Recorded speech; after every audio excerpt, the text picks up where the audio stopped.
No feriado de 7 de setembro, o presidente Jair Bolsonaro, candidato à reeleição, depois de oficialmente encerrar as comemorações do Dia da Independência, fez ataques a adversários na corrida presidencial. A oposição acusou o presidente de abuso de poder econômico e político ao utilizar de um feriado nacional para fazer comício eleitoral.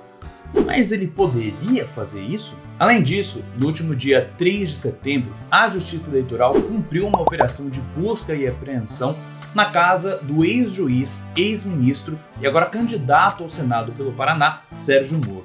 O motivo da ação foi um pedido da Federação Brasil da Esperança, formado pelo PT, pelo PCdoB e pelo PV, alegando irregularidades na propaganda eleitoral de Moro com relação ao tamanho do nome dos suplentes. O Moro, obviamente, nega essas irregularidades. Mas um enredo desse justifica uma operação policial para confiscar esses materiais de campanha? Afinal, quais são as regras para as propagandas eleitorais? Bom, vamos entender tudo isso agora. Vem comigo!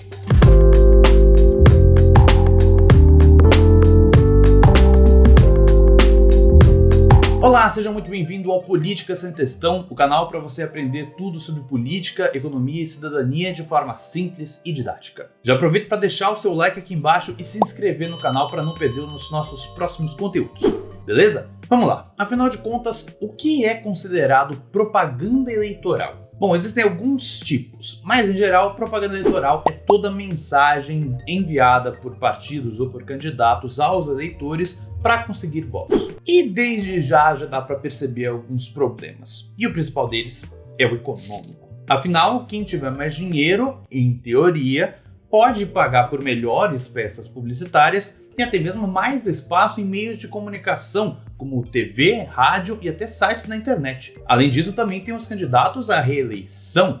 Como eles já têm mandato, é até mais vantajoso para eles, né? Por exemplo, ter acesso ao dinheiro público para pagar propaganda, por exemplo. E é por isso que existe a lei que regulamenta as propagandas eleitorais, justamente para evitar esses tipos de abuso de poder econômico e político. Vamos dar uma olhada nas principais regras que os partidos e os candidatos devem seguir.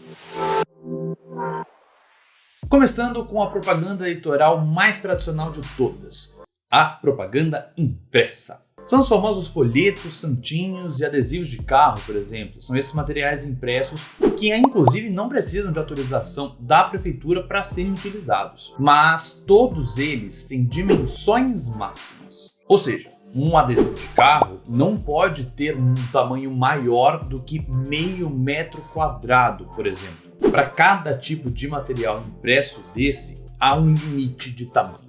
E se você já acha ruim encontrar santinho aí pelo chão, por exemplo, ou no lixo, ou em todo lugar que você vê, relaxa que no passado era muito pior. Para todo canto que você olhasse, seja na cidade ou no campo, seja numa árvore, num poste, num muro, na parede, na teto, no chão, tudo quanto era canto você olhava e tinha um político olhando, sorrindo para você, pedindo seu voto.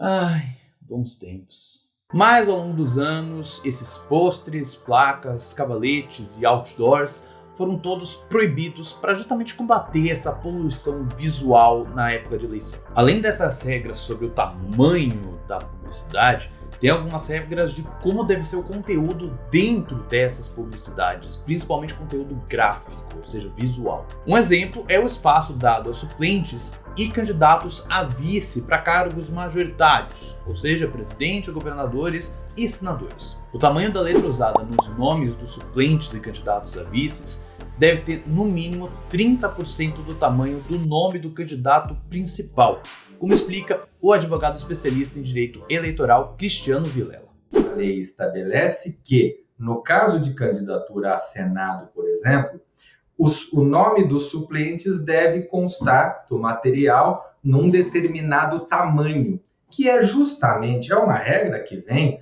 no sentido positivo de fazer com que o cidadão também procure ficar de olho não apenas em quem ele está votando diretamente, no senador que ele está votando diretamente, mas nos suplentes daquele senador que amanhã ou depois, diante de um falecimento, de uma renúncia, do senador acabar assumindo um cargo, alguma outra questão do tipo, é o suplente quem vai assumir o cargo. Então, essa regra ela vem nesse sentido. Foi inclusive esse o argumento usado contra Sérgio Moro, de que os nomes dos suplentes estariam abaixo desse tamanho mínimo obrigatório. Outro método de propaganda eleitoral são os famosos comícios, que é quando o político junta uma galera para divulgar suas propostas e pedir votos. E apesar de não parecer, eles têm sim algumas regras. A principal delas é que o comício, principalmente se for presencial, não pode dar nenhum tipo de vantagem ao eleitor. Mas como assim, Diego? Calma que eu vou dar alguns exemplos e aí fica mais claro para você o que isso significa. Um exemplo clássico disso, e que é terminantemente proibido, são os chamados showmícios, ou seja, quando a campanha contrata um artista para fazer um show, juntar vários fãs e aí pedir votos para um determinado candidato. O que pode ser feito são shows beneficentes que são feitos para juntar dinheiro para doar para uma determinada campanha. Agora, pedir voto? Isso não pode. Mas esse é só um exemplo. Existem vários outros, como explica o Cristiano.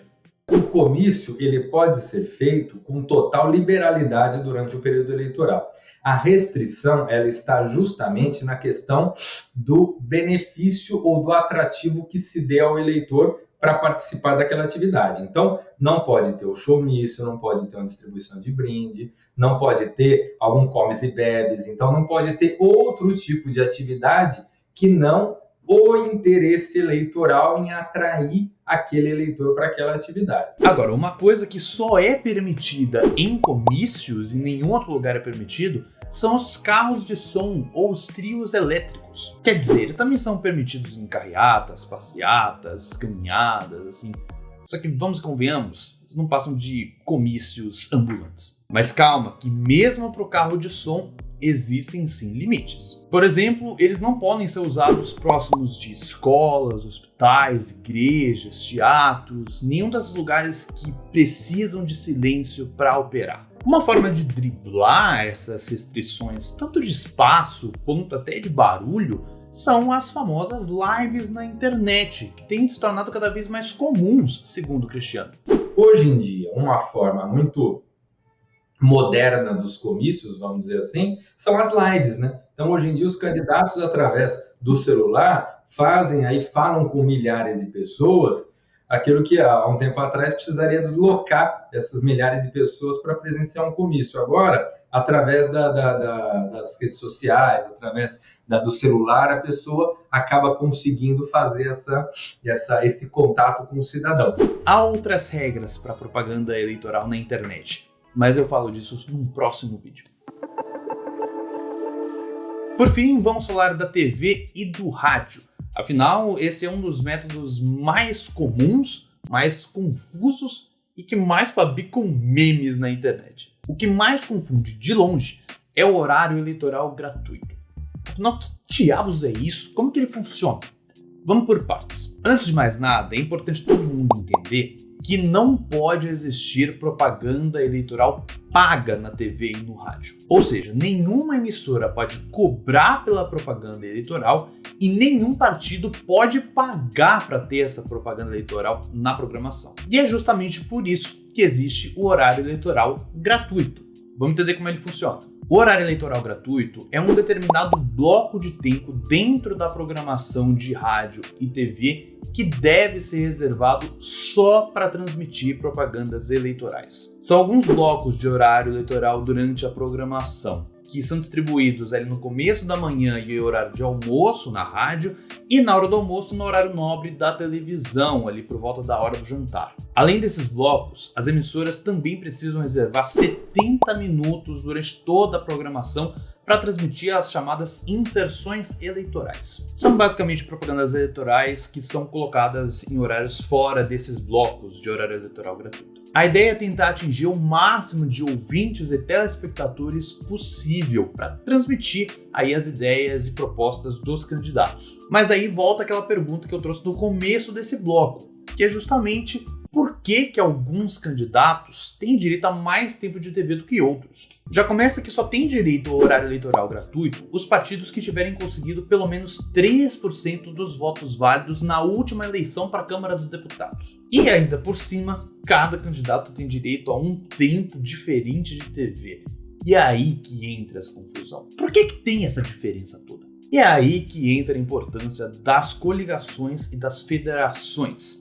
O Cristiano explica. Ele é proporcional ao tamanho do partido que esteja utilizando aquele horário. 90% do tempo, ele é distribuído de acordo com o número de deputados eleitos por esse partido. Ou quando é uma coligação, deputados eleitos por essa coligação, uma federação. Quando se trata, os outros 10%, eles são divididos entre todos os partidos que estão disputando aquele cargo. Então, você vê que já existe uma diferenciação no tempo que cada candidato tem. Então, tem candidatos que têm um tempo grande e outros candidatos que têm um tempo pequeno para ser usado na propaganda de televisão. Resumindo, tudo vai depender do tamanho da bancada dos partidos dentro da coligação ou da federação lá na Câmara dos Deputados. Quanto mais parlamentares os partidos daquela coligação ou federação conseguiram eleger na última eleição, mais tempo de rádio e TV as candidaturas dessa coligação ou federação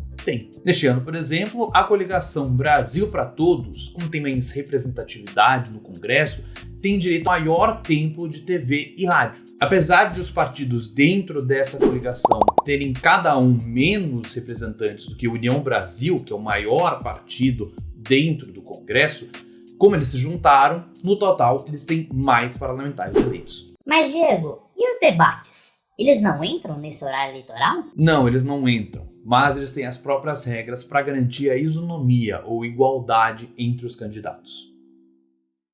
Agora você conhece quais são as regras dos métodos mais tradicionais de propaganda eleitoral. Mas no próximo vídeo você vai entender melhor quais são as regras para propaganda eleitoral na internet. Sim, eu tive que dividir esse vídeo em duas partes porque a internet mudou muita coisa no cenário eleitoral. Muitos analistas estudiosos dizem que, inclusive, a internet foi crucial nas eleições de 2018. Mas se você quiser ter uma palhinha dos assuntos que a gente vai tratar no próximo vídeo, é só ouvir a nossa conversa completa com o advogado especialista em direito eleitoral e membro da CAOeste Transparência Eleitoral, o Cristiano Vilela. Nele, a gente também se aprofunda mais nessas polêmicas envolvendo o ex-ministro e ex-juiz Sérgio Moro, além também dos atos de 7 de setembro envolvendo o presidente Jair Bolsonaro.